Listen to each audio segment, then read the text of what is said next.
Selamat malam saudara-saudara yang dikasihi Tuhan. Kita patut bersyukur Tuhan telah menyertai kita di sepanjang satu minggu ini. Kita diberi kekuatan baru, kesehatan, bahkan diberkati.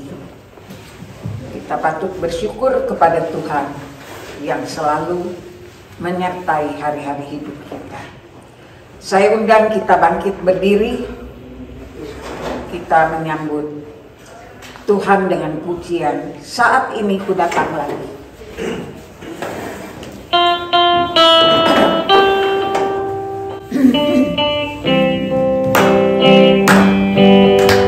Saat ini ku datang lagi.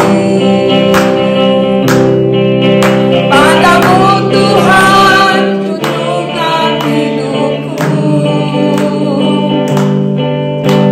Ku angkat tanganku untuk puji namamu. Yesus telah segalanya. Hari-hari telah ku lalui. Bersamamu Tuhan juga sebahagia. Peganglah tanganku, tuntunlah jalanku. Yesus kaulah segalanya. Haleluya, sorak hosana.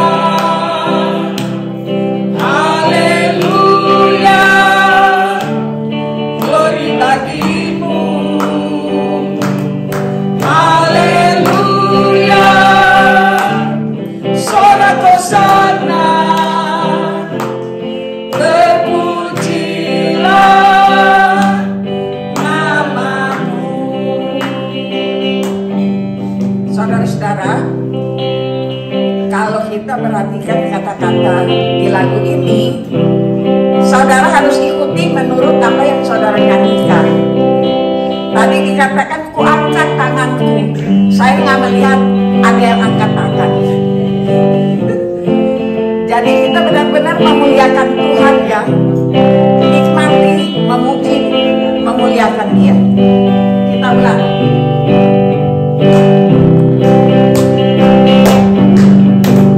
Saat ini ku datang lagi. Padamu Tuhan junjungan hidupku. Ku angkat tanganku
Bapa, kami sungguh bersyukur dan berterima kasih kepadamu, karena Engkau Allah yang begitu peduli terhadap hari-hari hidup kami.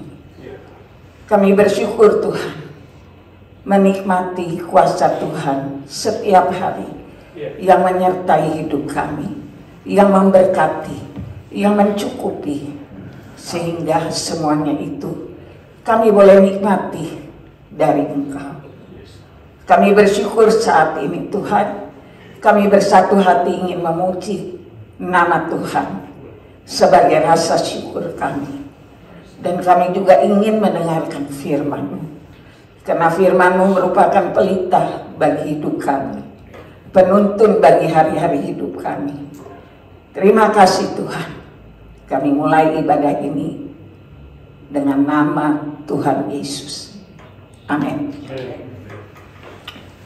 Puji Tuhan, kita akan sambung dengan pujian Langit dan Bumi. Pujilah Tuhan.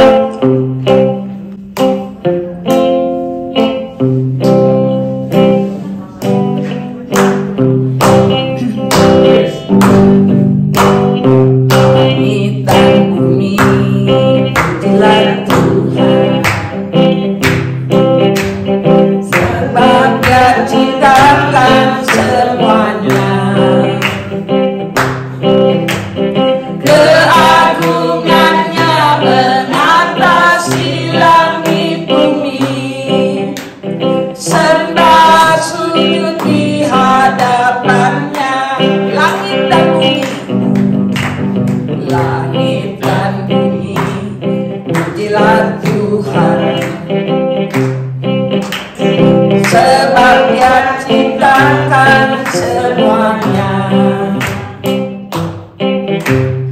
Keagungannya mengatasi langit bumi, sembah sujud di hadapannya. Ku puji, ku sembah, ku puji, ku sembah Yesus Tuhan dan penebus. Ku puji, ku sembah, ku puji, ku sembah Yesus Tuhan dan Rajaku.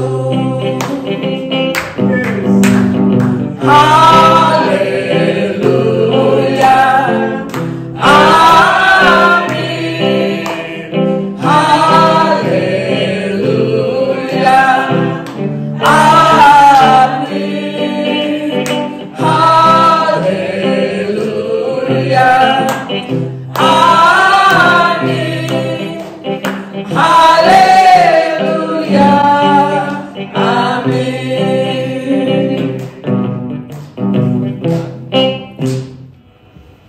Baik, kita akan mempersiapkan hati dan pikiran kita untuk kebenaran firman Tuhan, biar itu menjadi bagian dalam hari-hari hidup kita.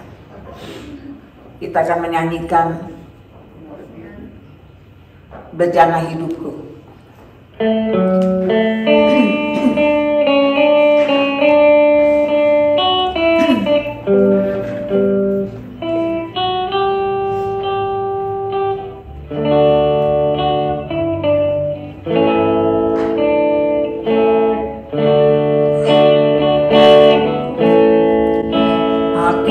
Datang dan ku bersujud di hadapanmu, ku rasakan indah hadiratmu.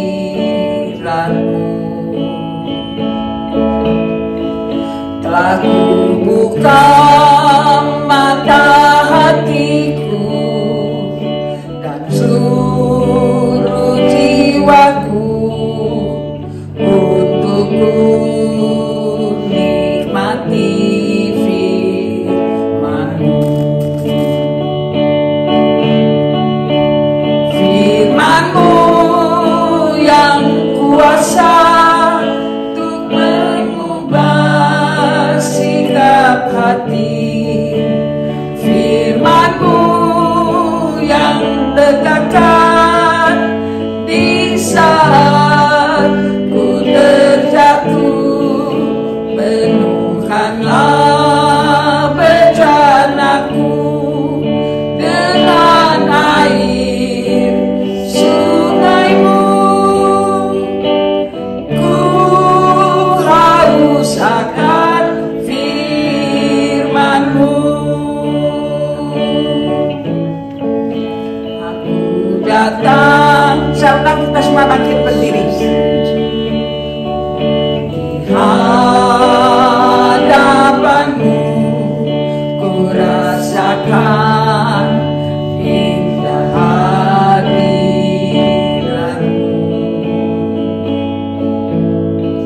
Telah ku buka mata hatiku, seluruh jiwaku untuk ku nikmati firman-Mu.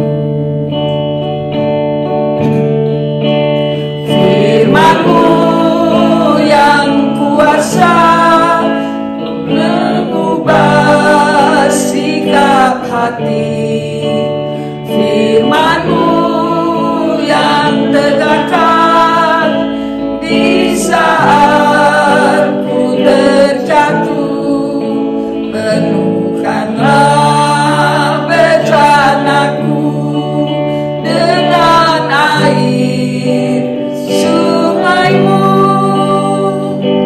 Ku haus akan firman-Mu. Ku haus akan firman-Mu. Ku haus akan firman-Mu.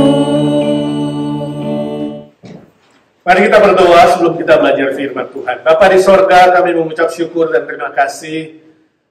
Kau beri kami kesempatan demi kesempatan untuk berkumpul, memuji Tuhan, mendengarkan kesaksian-kesaksian yang membangun iman kami.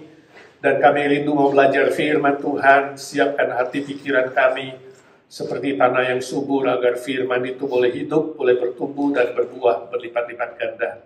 Pakai hamba-Mu yang lemah dan terbatas ini, jadikan dia saluran berkat buat kami sekalian. Berdoa, bersyukur dalam nama Tuhan Yesus, Juru Selamat kami yang hidup selama-lamanya. Amin. Nah, saudara, kita akan pikirkan sebuah judul, Trump menang Amerika cemerlang. Minggu lalu kita pikirkan Trump atau Harris, lalu dimenangkan oleh Trump. Nah, hari ini temanya, kalau Trump menang, apakah Amerika bakal cemerlang?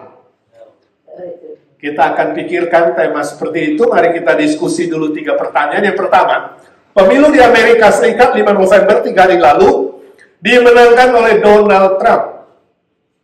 Ya, saya tahu saudara ngikutin nggak, ikut-ikut hitung nggak, sehingga malam hari itu tengah malam sudah tahu hasilnya ketika dia mencapai electoral vote-nya, ya, lebih dari 270. Nah, motonya Trump itu adalah to make America great again. Dengan kata lain, buat Amerika itu cemerlang, gilang gemilang, ya, supaya sama-sama ang, gitu ya. Pokoknya berjaya lagi, sukses lagi.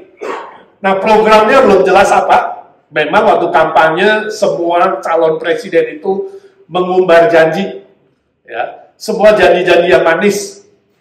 Tapi nanti pelaksanaannya belum tentu, kita belum tahu, ya. Kebanyakan politikus-politikus begitu. Ya, apa yang diomongin di janji nanti pelaksanaannya belum tentu begitu. Jadi kita belum tahu apa yang akan terjadi, masih di atas kertas. Beberapa yang dia pernah sebutkan adalah memperketat visa untuk masuk negara Amerika, khususnya dari negara-negara Islam yang rawan teroris. Nggak gampang sekarang masuk Amerika. Ya. Lalu dia akan memperbaiki ekonomi, ya. Memperbaiki pendapatan senior. Jadi yang social security dan yang lain-lain tidak akan di-cut, mungkin ditambah, ya. Lalu tax tentu akan naik. Saya tidak tahu kelas menengah dan bawah ikut naik nggak, ya. Tapi ekonomi akan lebih maju karena memang otak dia otak bisnis, ya. Dia akan revisi aturan untuk NATO, Mungkin anggota-anggota yang nggak bayar iuran atau yang iurannya rendah akan dinaikin. Pokoknya dia akan pikirkan Amerika dapat banyak duit. Dia akan menegakkan hukum di negara ini, nggak boleh sembarangan lagi. Harus tegas terhadap hukum, keamanan diperketat. Perbatasan mungkin, saya nggak tahu pagernya nanti disambung, nggak diselesaikan, waktu itu belum selesai. Ya, dengan menghindari masuknya banyak imigran gelap. Dia akan memperkuat politik luar negeri. Cuma nggak gampang. Amerika belum pernah ada presiden wanita. Saya juga nggak pikirkan ini apakah dia menang karena pria. Waktu Hillary juga dia menang. Hillary nggak terpilih. Ya, belum pernah ada sejarah wanita jadi pemimpin negara adidaya sehingga dia yang terpilih. Ya, kita tidak tahu apa karena itu atau karena yang lain, tapi yang pasti belas kasihan Tuhan. Ketika dia ditembak, kena kupingnya nggak mati, mungkin itu sebuah tanda Tuhan masih mau pakai dia. Dan sekarang dia terpilih. Ya, dia akan menegakkan hukum. Saya harap sungguh-sungguh dilaksanakan hukum dan kebenaran. Ya, lalu misalnya pelanggaran-pelanggaran yang tadinya dibiarkan pada zaman Demokrat akan ditegakkan. Nah, menurut saudara, ini pertanyaannya. Menurut saudara, apakah Trump, ya, mungkinkah dia, si Trump itu bisa atau mampu membuat Amerika great again? Mengubah Amerika, bahkan mengubah dunia menjadi lebih baik, lebih cemerlang, lebih gemilang. Mungkin nggak dia bisa? Mampu nggak si Trump itu melakukan cita-citanya atau menggenapi kerinduannya? Gak ada jawaban, berarti wallahu alam. Apa katanya nanti? Ya. Tapi menurut saya mungkin ya. Si Trump itu dengan program-programnya. Mungkin nggak seorang presiden seperti dia, ya, dengan partai Republikan platform dia, mampu membuat Amerika great again, bahkan the world, dunia akan makin baik. Nah, ini menjadi sebuah tanda tanya besar. Nanti kita akan lihat. Mungkin nggak seorang manusia atau sekelompok manusia partai bisa membuat dunia ini makin baik. Nomor 2, dunia ini ada banyak masalah, misalnya ya peperangan, kelaparan, kemiskinan, terorisme, narkoba, AIDS, penyakit-penyakit menular lainnya, dekadensi moral, misalnya LGBTQ yang makin marak, liberalisme yang makin marak, aborsi, pornografi, pelacuran, pelecehan anak, dan berbagai kriminalitas dan penderitaan di Amerika dan di dunia. Ya, menghadapi masalah-masalah berat seperti itu, bila saudara bisa mengubah satu hal di negara ini atau di dunia atau di tempat saudara, ya, mengubah satu hal menjadi lebih baik, kira-kira saudara mau ubah apa? Nah, ini dari Trump pindah ke saudara ini. Trump ada banyak hal yang mau dia ubah. Nah, kalau saudara bisa mengubah satu hal aja, saudara mau ubah apa? Membuat dirimu lebih cantik, membuat dirimu lebih kaya, membuat dirimu lebih berkuasa, lebih kuat, membuat apa? Membuat musuh saudara lebih diperketat. Nah, itu gayanya Trump, ya kan? Sehingga orang-orang yang tadinya membenci dia, yang mengejek dia, menghina dia, oh, sekarang mungkin ketakutan kalau dia mengatakan, aku akan menegakkan keadilan. Jadi, saya harap dia nanti menjalankan pemerintahannya bukan hati yang membalas dendam, tapi benar-benar jadi seorang Kristen yang dilahir barukan. Dia kayak bayi rohani nih, ya. Jadi kirimin video, kelompok-kelompok dia bisa memuji Tuhan, bernyanyi, bersyukur dan berdoa waktu dia menang. Itu hal yang bagus, bahwa itu jasanya Tuhan, itu kreditnya Tuhan. Saya harap dia sungguh-sungguh dipoles sama firman Tuhan, ya. Dari bayi rohani mulai bertumbuh lebih dewasa imannya, itu bukan iman cetek, iman kanak-kanak, ya, iman yang membalas kejahatan dengan kejahatan lalu melakukan hal-hal yang merugikan manusia lainnya demi Amerika Great. Mungkin nggak? Demi Amerika Great, Biarin negara lain, ada yang mengusulkan, udah gak usah kasih bantuan negara lain ada urusan apa, Amerika jadi ikut campur-campur, semua tentara di daerah peperangan tarik balik. Itu biaya berapa per hari? Kita di sini bayar pajak setengah mati, tapi membiayai banyak negara lain, tarik semua pulang. Saudara kalau jadi presiden lakukan itu nggak? Kalau bisa satu hal, biarkan yang lain menderita, biarkan yang lain susah, biarkan yang lain di-attack negara kecil. Kita nggak mau urus. Kita urus Amerika saja, biar Amerika great again. Kalau saudara bisa mengubah satu hal, apakah saudara mengubah sesuatu yang untuk kepentingan diri, kelompokmu, ya, kepentingan keluargamu, dan biarkan orang lain? Itukah sikap seorang Kristen? Nah, ini menjadi sebuah pemikiran. Ya, ketika kau bisa mengubah sesuatu lebih baik, tapi bukan untuk banyak orang, untuk dirimu dan kelompokmu saja, apakah itu Alkitabiah? Kita perlu memikirkan baik-baik. Ketiga, menurut saudara bagaimana caranya bisa mengubah dunia ini menjadi lebih baik? Apakah dengan ilmu pengetahuan dan teknologi? Dengan AI yang hebat, ya, artificial intelligence itu, robot yang smart, tapi gak punya perasaan? Ataukah dengan kepemimpinan yang hebat, presiden yang hebat, atau pemimpin yang pinter? Ataukah dengan program welfare, membantu mereka yang miskin, susah, dan lain-lain, itukah mengubah dunia? Atau dengan program gereja?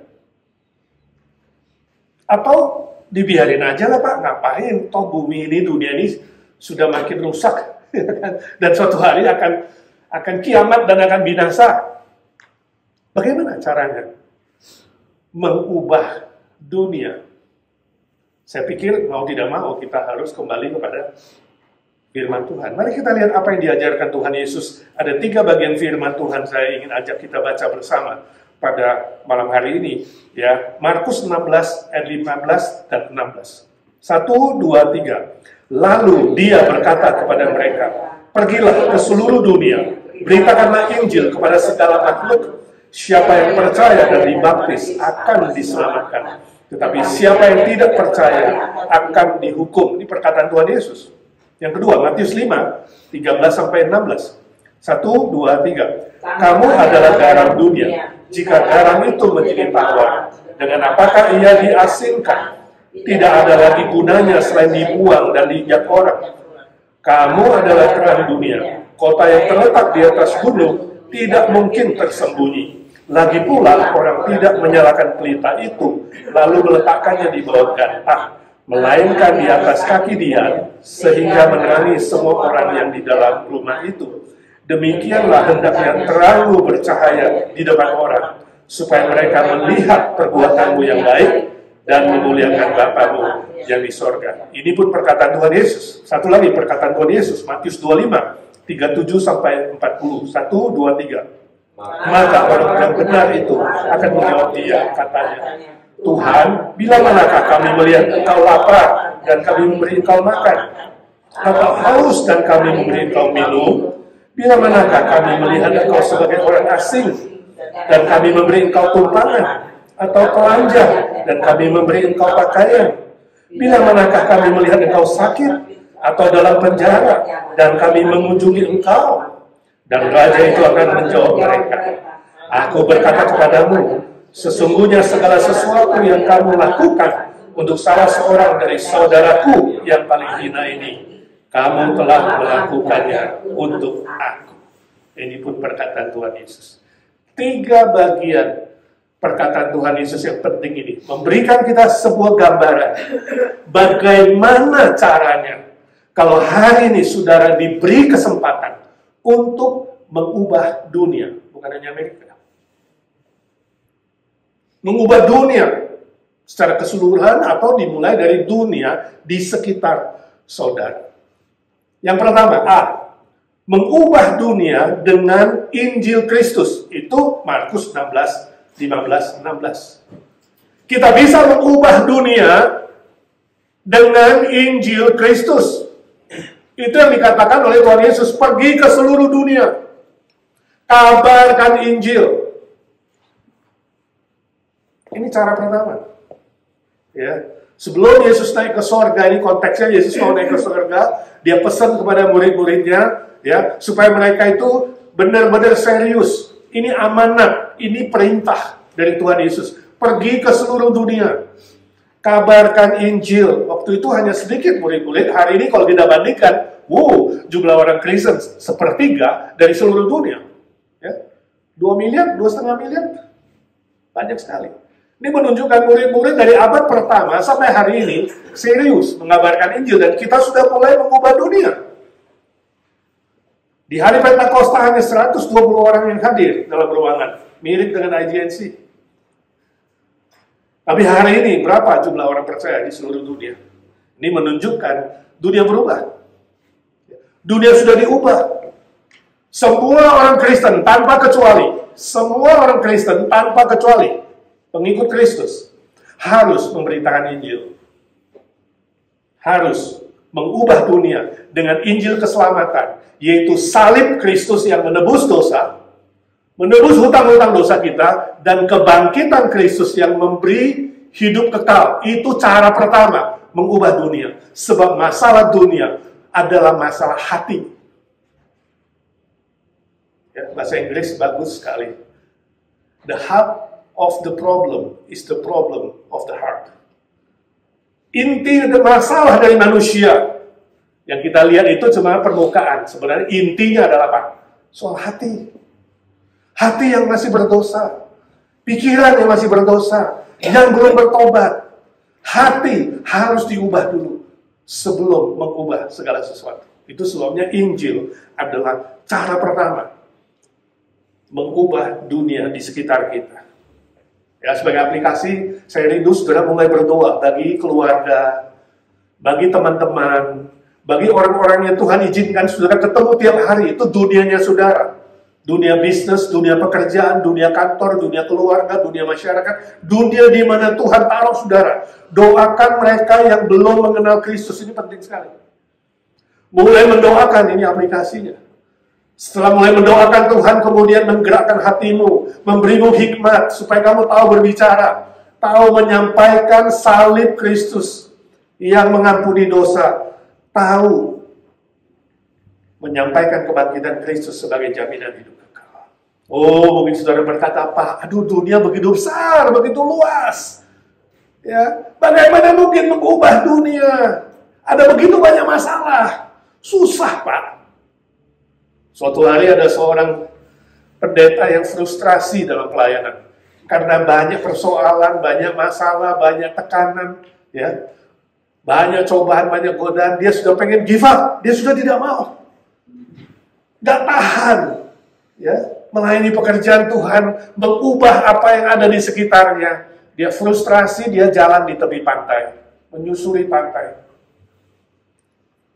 Waktu menyusuri pantai di sore itu, dia lihat pantai itu banyak sekali starfish, ikan bintang, ya, starfish, ikan yang berbentuk bintang yang terhempas ke pantai, banyak sekali. Karena dihantam sama ombak itu, starfish ada di pantai. Itu kalau nggak dikembalikan ke laut, mereka bisa mati kekeringan. Ya. Tiba-tiba dia lihat ada seorang bapak mulai melemparkan starfish ke laut. Pendeta itu deketin dia, Pak, untuk apa Bapak selamatkan starfish itu? Ada ribuan sekarang. You cuma lempar 1-2 ekor saja ke sana. Kasihan, mereka tetap binasa. Lalu Bapak itu mengatakan, minimal untuk yang 1 ekor ini yang di tangan saya, hari ini dia selamat. Diambil lagi. Yang ini juga, I make a difference. Saya buat perbedaan untuk dia. Dia tidak mati. Dia lemparkan satu persatu. Pendeta itu mulai sadar. Waktu dia sadar, wow, seolah-olah Tuhan berbicara kepada saya lewat Bapak ini. Gak lama kemudian dia kaget. Hah? Bapak yang tadi dia ajak bicara, tiba-tiba udah dia gak lihat. Lenyap ke atau kemana? Dia kaget. Wow, Tuhan, apakah kau mengirimkan malaikat untuk saya? Berbicara kepada saya. Kalau kita memikirkan seluruh dunia dan masalah yang begitu banyak, rasanya sulit dan kita kecewa dan mau give up. Tapi kalau kita fokus satu persatu, one by one, membuat perbedaan dan perubahan kepada one by one, kita bersama bisa berhasil. Amin. Jadi jangan cepat kecewa. Kadang melihat masalah begitu banyak dan numpuk, kita frustrasi dan mau mundur. Tapi kalau kita lihat ada satu hal yang bisa aku lakukan Tuhan. Hanya satu hal. The power of one. Berdoa, Tuhan beri aku. Setiap hari kalau saudara hidup, masih bernafas setiap pagi, katakan Tuhan hari ini, beri aku the power of one. Untuk mengubah satu hal saja. Untuk bercerita Injil kepada satu orang saja. Untuk membantu satu orang saja yang membutuhkan. Itu sudah membuat perubahan. Amin. Gak usah yang gede-gede, gak usah mikirkan yang hebat-hebat. Ya. Mulai dari satu persatu yang kecil. Yang kedua, B. Mengubah dunia dengan berbuat baik. Matius 5 ayat 13-16. Ya. Kenyataan hidup di dunia ini memang sangat banyak masalah dan sangat banyak persoalan. Itu kenyataan, nggak bisa lari. Ya, nggak bisa lari. Namun orang Kristen tetap dipanggil ikut mengubah dunia dengan berbuat baik yang konkret.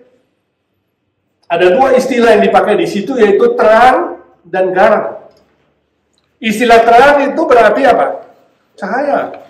Dan berarti terpisah. Ya, kita terang terpisah dengan gelap, dunia yang gelap. Dunia yang banyak masalah, dunia yang banyak persoalan itu gelap, kita terang. Ada sebuah keterpisahan. Nah ini yang disebut polarisasi. Ini gayanya Trump, saudara. Gayanya Trump itu polarisasi. Kalau ya, tidak, ini tegas, berbeda. Yang jahat harus dihukum, yang benar, ini Trump. Disebut polarization. Gaya politik dia polarisasi.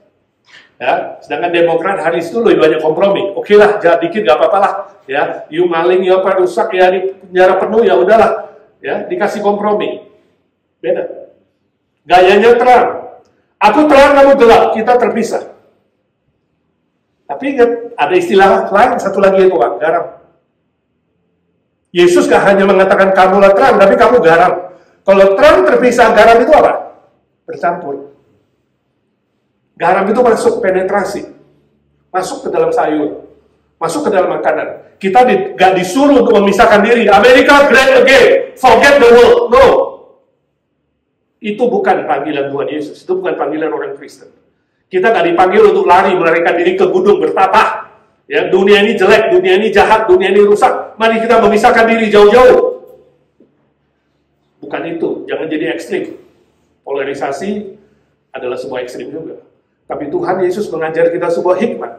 Selain terpisah, kita perlu bercampur, bergaul. Bergaul dengan orang jahat, bergaul dengan orang berdosa. Yesus bergaul dengan pelacur, bergaul dengan pemabuk, bergaul dengan orang Farisi, bergaul dengan pemungut cukai, duduk makan bersama dengan mereka. It's okay, asal kamu jangan jadi pelacur dan penjahat. You see? Ini Yesus. Ini ajaran firman Tuhan. Terang dan garam. Separasi, penetrasi. Terpisah, tapi bercampur. Bukan melarikan diri. Kita hidup bersama. Ya. Lalang dan gandum hidup bersama. Kambing dan domba hidup bersama. Tapi kita dipanggil punya sebuah kesamaan. Memberi pengaruh yang baik. Terang memberi pengaruh yang baik. Menerangi. Garam memberi pengaruh yang baik. Kasih rasa. Ya. Kasih enak. Kasih nikmat. Itu sebabnya disimpulkan di ayat 16. Hendaklah semua orang melihat terangmu, yaitu apa? Perbuatan baik. Itu kuncinya. Mengubah dunia hari ini, berbuat baik. Dalam situasi apapun. Sejahat apapun orang itu. Ya, mengkritik kamu, menjatuhkan kamu, menjelekkan kamu, tetap harus berbuat baik. Itu kesamaan dari terang dan garam. Pengaruh yang baik. Waktu anak saya masuk SMA, saya selalu udah pesen mereka. Ingat, boleh bergaul dengan siapa saja. Tapi pergi dengan siapa, papa mama pengen tahu. Kasih nomor teleponnya, nomor telepon orang tua. Bergaul dengan siapa saja, boleh. Silakan, warna kulit apa, latar belakang apa, silakan. Tapi ingat, kalau kamu tidak bisa memberi pengaruh yang baik, kamu keluar. Itu syaratnya. Kalau kamu hadir di situ bisa memberi pengaruh yang baik, dampak yang baik, go ahead, bergaul dengan siapa saja. Tapi kalau kamu tidak bisa memberi pengaruh yang baik, malah dipengaruhi, itu tandanya kamu gak kuat, kamu gak mampu. Harus mundur. Nangkap gak, saudara? Ini hikmat. Yusuf digoda oleh Nyofar, kita tahu Nyofar? Nyonya Potifar. Nyofar itu cakep, ya, genit sekaligus bahenol kali ya. Tiap hari menggoda Yusuf yang masih muda. Ya. 1 hari, 2 hari masih kuat. Hari ketiga, keempat, kelima udah gak kuat, dia bagaimana? Lari. Jangan bertahan, jangan kira kamu kuat. Kuat bertahan. Ketika kamu tidak bisa memberi pengaruh yang positif dan berbuat baik untuk orang lain, itu tandanya kamu tidak di situ keluar. Nangkap, saudara? Bagaimana mengubah dunia hari ini? Berbuat baik. Ya, jadi saya tidak tahu apakah Trump dengan gaya polarisasi to make America great again bisa berhasil atau tidak. Tidak mungkin mengubah dunia ini lebih baik. Itu poin firman Tuhan. Dunia ini pada kenyataannya berdosa. Dunia ini pada kenyataannya makin rusak, bukan makin baik. Kalau cita-cita Trump dan platform manapun, presiden manapun di dunia, siapapun yang coba mengubah dunia makin baik untuk tinggal di sini dan nyaman, salah besar. Karena bumi ini tidak mungkin lebih baik dan lebih nyaman dan lebih damai, tapi makin rusak. Namun di tengah-tengah dunia yang akan makin rusak, kita tetap harus melakukan yang baik dan benar. Nangkap nggak poin, saudara? Itu paradoks ya. Walaupun dunia akan makin rusak, kita tetap harus berbuat baik untuk memberi pengaruh positif, baik. Ya, jadi saya harap Amerika selain membuat dalam negeri bagus, luar negeri juga bila perlu tetap membantu negara-negara yang sulit, negara-negara yang tertekan. Saya nggak tahu apakah pasukan-pasukan di Ukraina, bantuan-bantuan di negara yang tertekan akan dicabut. Nggak mungkin. Mereka bayar upeti kali ya. Kayak Ukraina, kayak Taiwan, Jepang, mana lagi itu, apa namanya, station Amerika, nggak mungkin. Ya, karena negara yang kecil-kecil dan miskin dan susah dan yang ditekan itu masih membutuhkan Amerika. Mau dibilang polisi dunia, kayak mau dibilang Big Brother, kayak itu sebuah kenyataan. Yang pasti, secara etika dan moral, Amerika harusnya menjadi lebih baik, lebih adil, lebih fair, dan lebih menyatakan cinta kasih Tuhan. Karena kita punya base firman Tuhan. Saya punya seorang kawan di Jakarta, dia cerita, aku heran lihat orang Kristen ya, dia bilang. Saya tanya dia, kenapa bisa jadi orang Kristen? Dia mulai cerita. Dulu saya itu puluhan tahun, ya, itu sembahyang Buddha, entah di wihara, entah ke kelenteng, entah ke doa pakai dewa ini, dewa itu. Selalu kami itu diajarkan sejak kecil. Berdoa untuk diri sendiri. Berdoa untuk kepentingan diri. Berdoa untuk kekayaan. Berdoa untuk kesuksesan. Berdoa untuk keluarga. Semua adalah untuk diri sendiri. Aku gak pernah doain urusin orang lain. Semua yang ke wihara itu selalu sembahyangnya untuk keluarga sendiri dan diri sendiri. Tapi heran, waktu pertama kali aku diajak ke gereja oleh temanku, dia mendoakan saya. Dia mendoakan bisnis saya, pekerjaan saya, keluarga. Dan saya lihat mereka waktu berdoa, itu sebutin orang-orang lain. Loh, ini kok Kristen aneh ya? Bukan doa untuk diri sendiri, doa untuk orang lain. Nah, kita doa syafaat. Dari situ dia mulai berpikir, wow, ini beda.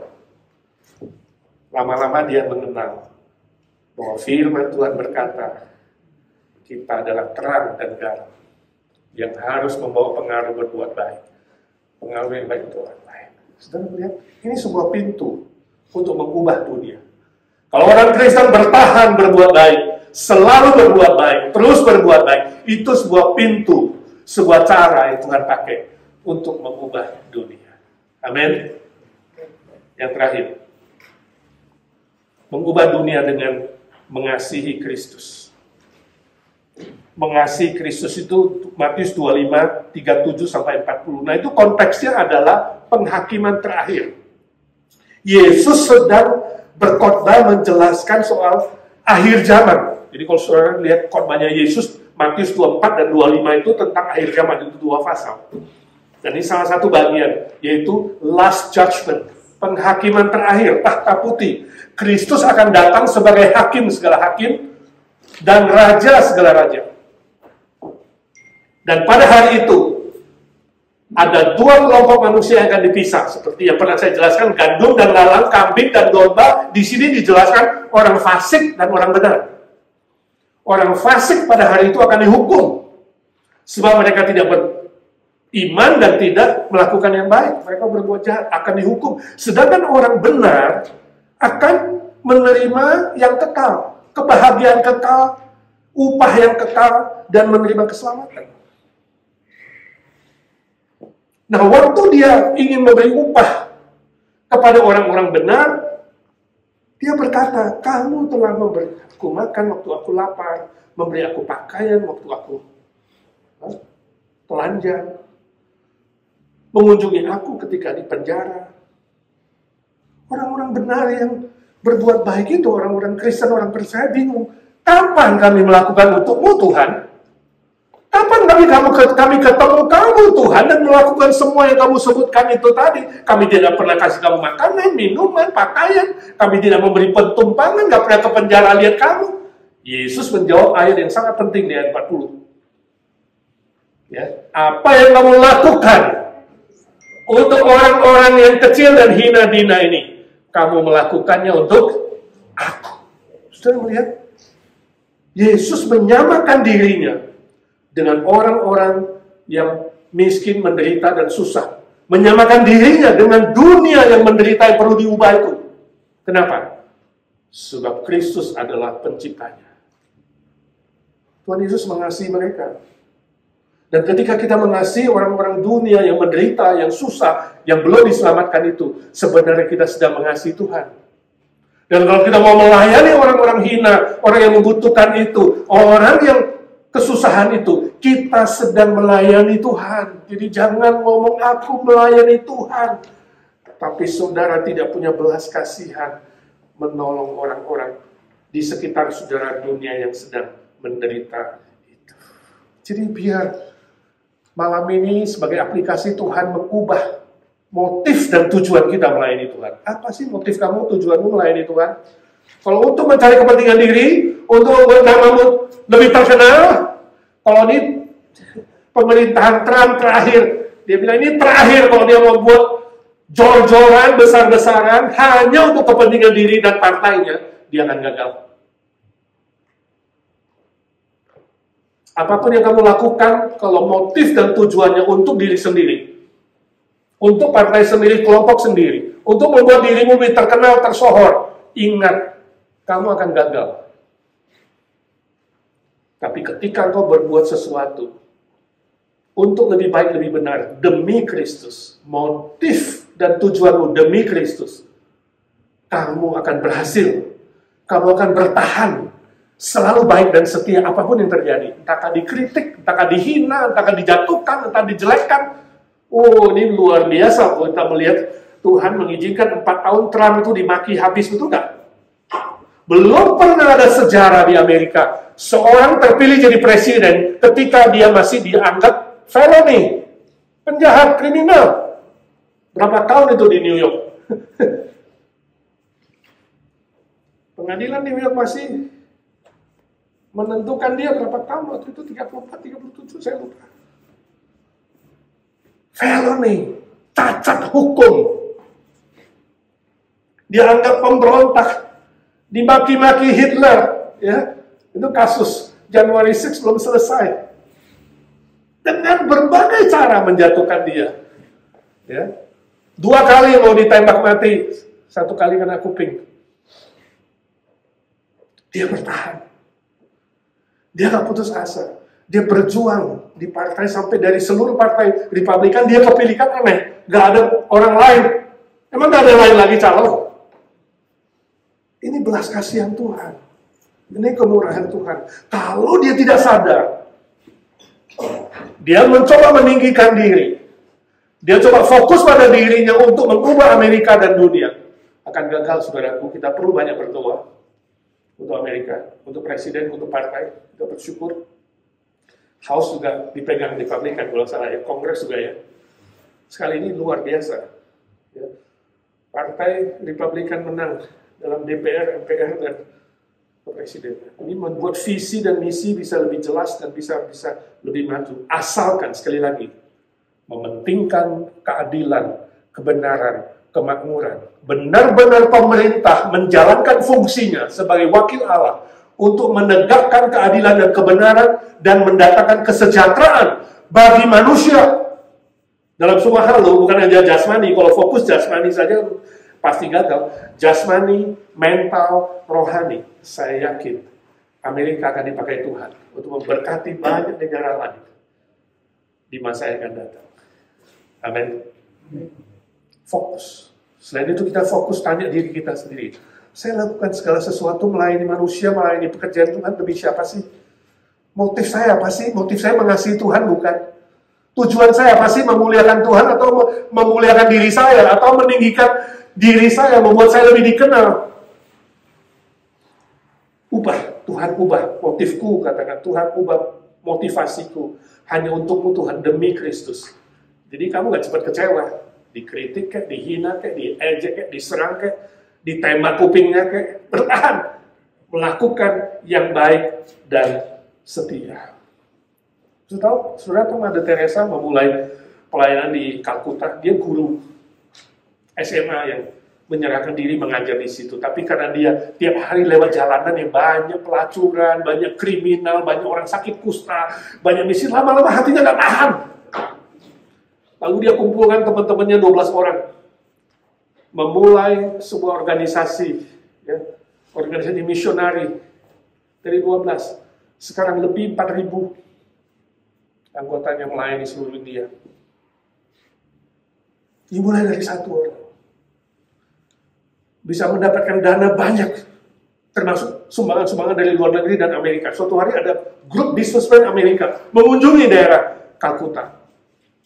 Dengan mata kepala mereka sendiri, para konglomerat yang kaya-kaya itu bisa melihat bagaimana Ibu Teresa sendiri membersihkan luka yang ternganga terbuka dari seorang bapak yang sakit kusta. Dia bersihkan, kotor, bau. Dan mereka lihat dari jauh aja bau. Dia dekat di situ. Salah satu bisnismen yang berkata kepada temannya, saya dikasih $1 juta gak mau melakukan ini. Rupanya Mother Teresa mendengar. Dia lihat bisnismen itu, dia bilang, saya pun dikasih $1 juta, gak mau melakukan ini. Tapi karena kasih Kristus, mengasihi Kristus dan sesama, aku rela melakukannya. Terus terang, kita pun mengalami hal yang sama, bukan? Kalau kita mulai memikirkan kepentingan diri, gengsi diri, untuk apa sih saya bantu? Untuk apa sih saya melayani orang? Untuk apa sih saya lakukan ini? Gak dapat apa-apa. Dikasih duit pun gak mau, kadang-kadang terlalu sulit. Dikasih duit pun gak mau. Tapi demi Kristus, yang sudah menyelamatkan kita, demi Yesus, yang sudah membayar nyawanya untuk kita. Saya yakin kita mengatakan, demi Kristus, untuk Kristus, oleh Kristus, aku rela melayani. Amin. Biar ini memotivasi kita, selain berdoa untuk Amerika, selain berdoa untuk Indonesia, kita berdoa untuk gereja kita yang mau ulang tahun, kita berdoa untuk diri kita tetap setia melayani dengan baik dan benar, sampai nafas yang penghabisan. Pasti ada perubahan. Mulai dari satu. Mari kita berdoa. Bapa di sorga, suara hamba-Mu sudah berhenti. Biarlah suara Roh Kudus terus mengiang-iang di hati kami.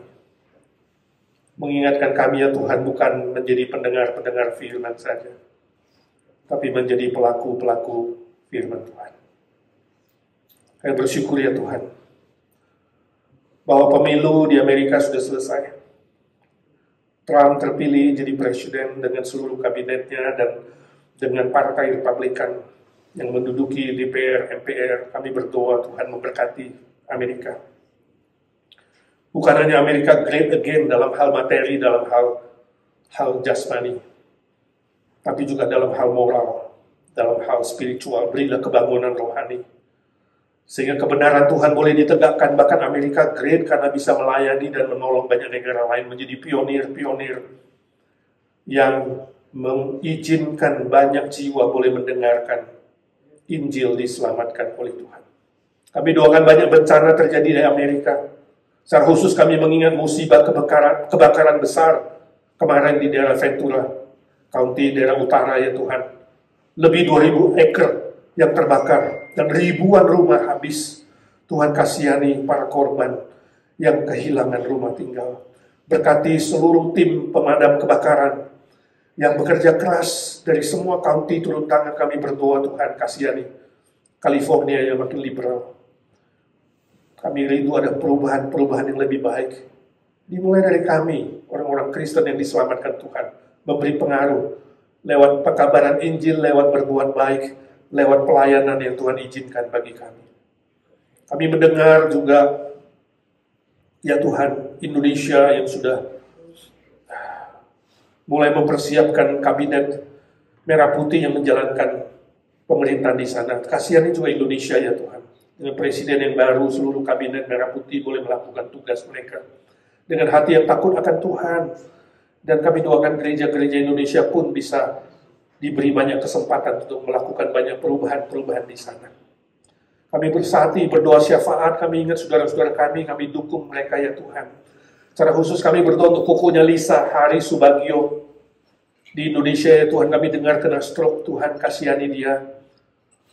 Dia kena di otaknya, Tuhan menjamah dia. Kami doakan minggu malam disahkan ke Indonesia, Tuhan Kau sendiri yang memberkati perjalanannya, kehadirannya di sana boleh menjadi berkat bagi banyak orang, khususnya keluarga dan secara khusus kokonya sendiri bisa dihiburkan, dikuatkan. Tuhan sembuhkan dia. Kami doakan mamanya Yuyun, kami dengar terjatuh, kena di pergelangan tangan dan tulang ekor.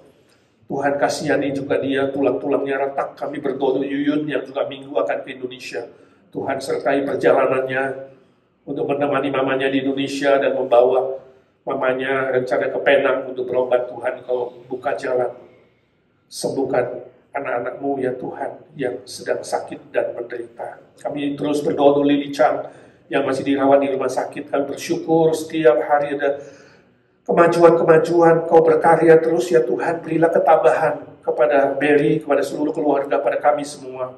Bertahan menantikan Tuhan, bertahan setia dalam doa tanpa bosan. Tuhan tolong dan Tuhan berkati. Kami bersyukur untuk treatment yang mulai dilakukan bagi dia, baik speech maupun motorik, untuk daya geraknya tangan dan kaki. Tuhan bekerja. Kami bersyukur Mama Mariana, cicinya Ahau ya Tuhan, yang sudah bangun dari koma. Biarlah Tuhan menyembuhkan dia supaya dia sungguh-sungguh pun diberi kesempatan bisa melayani keluarga yang belum percaya.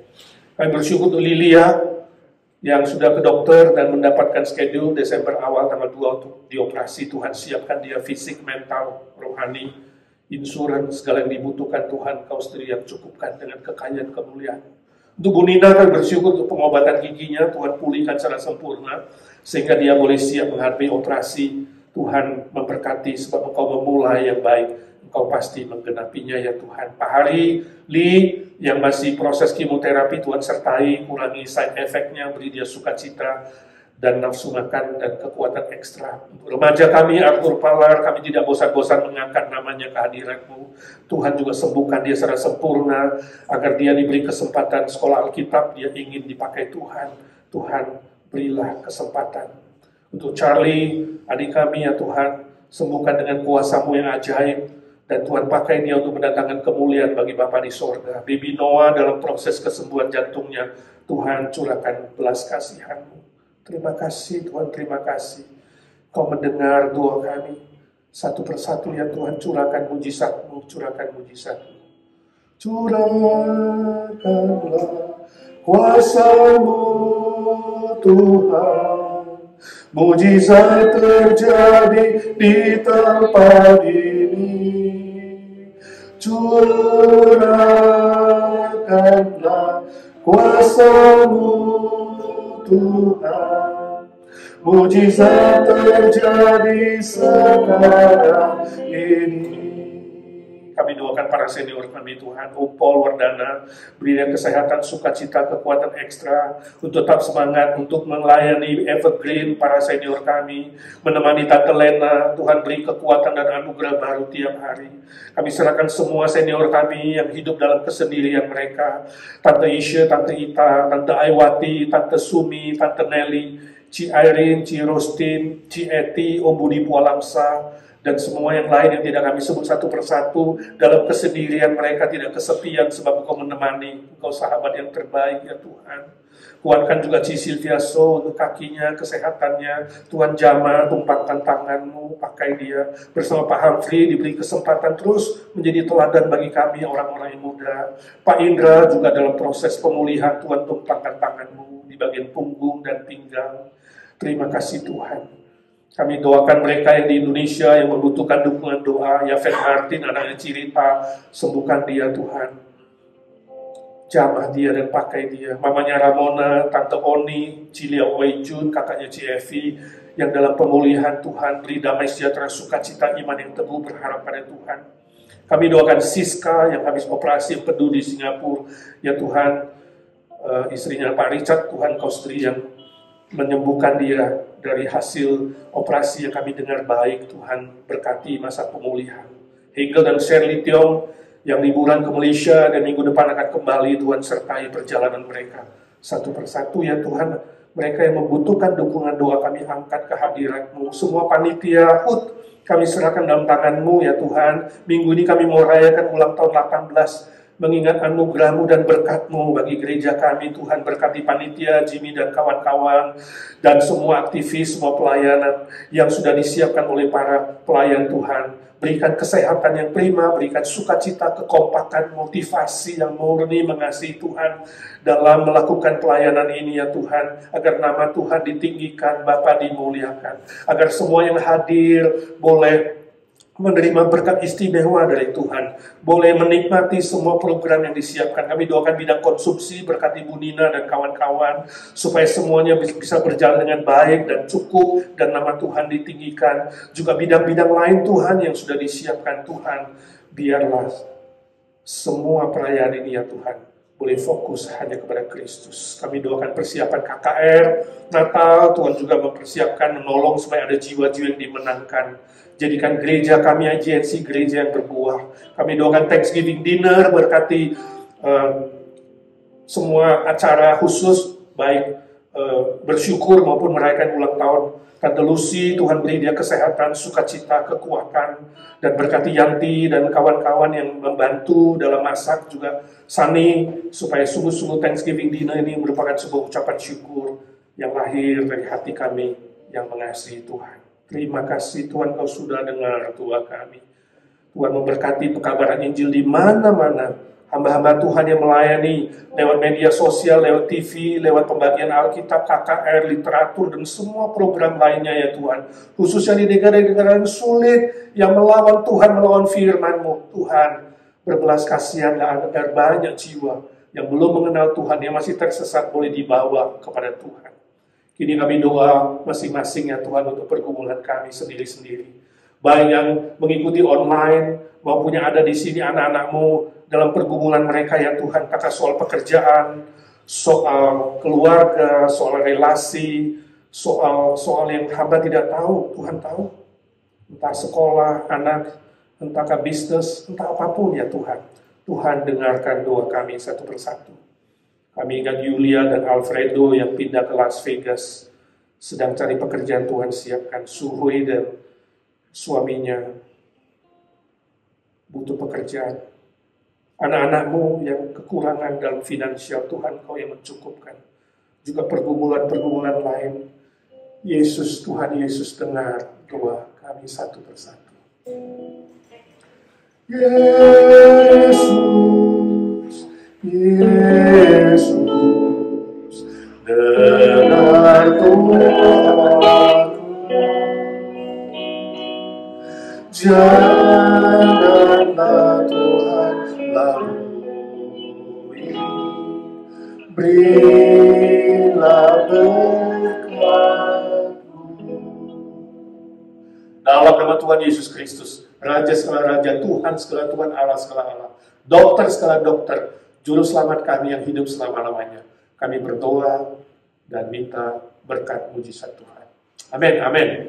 Bapa, terima kasih.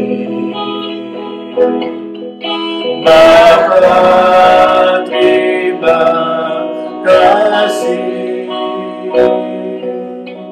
Bapa di dalam surga, ku beri terima kasih.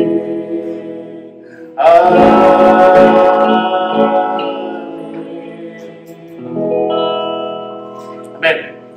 Saudara, besok hari Minggu adalah ulang tahun gereja ke-18. Mari kita siapkan hati, pikiran, dan juga ajak keluarga dan teman-teman boleh hadir bersama. Tuhan memberkati saudara.